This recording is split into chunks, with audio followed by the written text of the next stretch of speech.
Hukum, moral, dan kekuasaan. Nah, menurut Van Apeldoorn, ia menyatakan bahwa tujuan hukum adalah memberikan kepastian hukum, menciptakan keadilan, dan melindungi hak-hak dari warga negara. Nah, hukum hadir sebagai sarana untuk menciptakan keteraturan dalam masyarakat. Dan ketertiban sosial hanya akan terjadi apabila setiap dari individu atau setiap masyarakat mematuhi hukum tersebut. Oleh sebab itu ada dua pandangan utama dalam memandang hukum.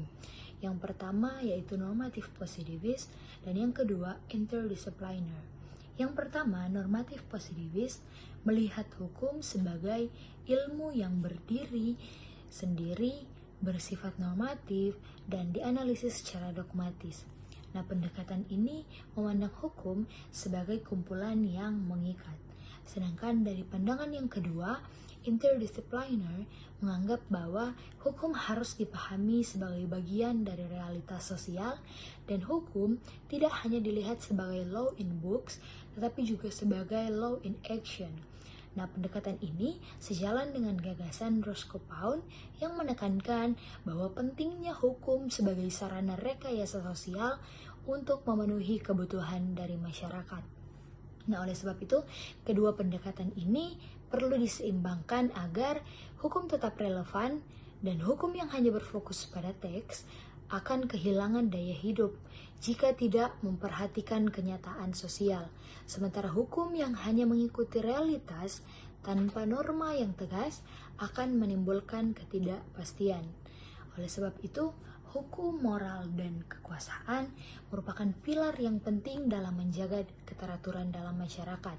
Nah, Thomas Aquinas menegaskan bahwa hukum harus selaras dengan moral karena moral memberikan legitimasi bagi hukum dan moral mengajarkan manusia untuk melakukan yang baik dan menjauhi yang jahat. Sementara hukum memberikan sanksi yang memastikan bahwa moral tersebut ditaati. Nah, selain dari moral, hukum juga membutuhkan kekuasaan. Agar dapat ditegakkan kekuasaan memberikan daya paksa yang membuat hukum dihormati.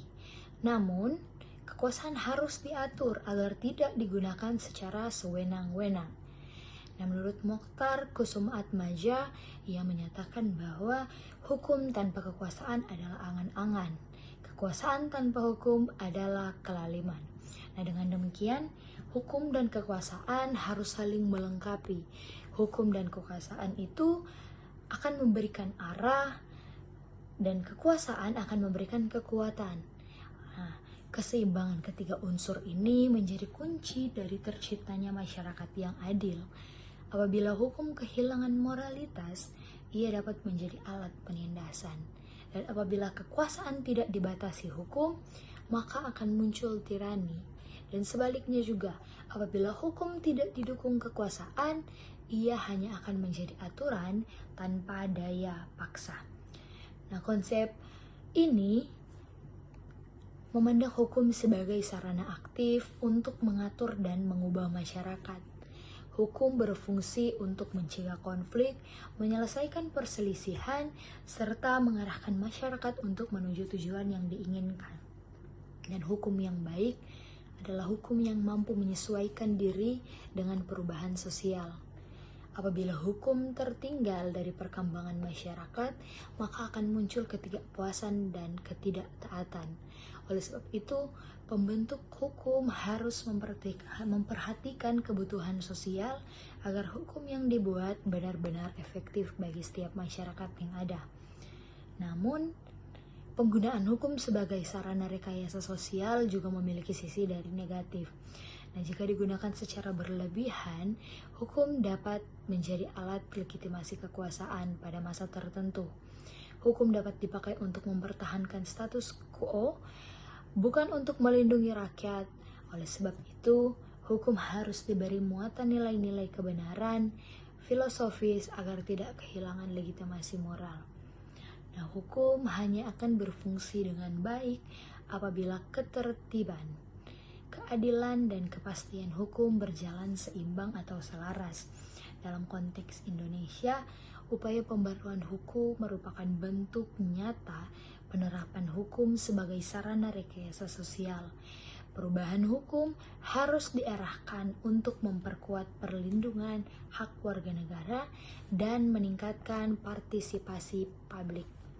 Nah, dengan rekayasa sosial yang tepat, hukum akan mampu menjadi sarana untuk mengembalikan kepercayaan dari masyarakat, menciptakan kepastian hukum, serta mewujudkan keadilan dari sosial. Oleh sebab itu yang menjadi kesimpulannya, yaitu hukum merupakan sarana penting untuk menciptakan keteraturan, menjalin keadilan, dan memberikan perlindungan. Nah, hubungan antara hukum dan moral dan kekuasaan juga tidak dapat dipisahkan satu sama lain. Ia harus berjalan selaras dengan moral agar memiliki legitimasi, dan kekuasaan juga diperlukan agar hukum dapat ditegakkan. Nah, konsep ini menunjukkan bahwa hukum harus responsif terhadap perubahan masyarakat dan berperan aktif dalam mengarahkan perilaku sosial. Tetapi dalam praktiknya, hukum tidak boleh hanya menjadi alat legitimasi kekuasaan, tetapi harus benar-benar mencerminkan nilai-nilai kebenaran dan keadilan. Oleh sebab itu, hukum dapat menjadi sarana untuk mewujudkan ketertiban dan kesejahteraan masyarakat.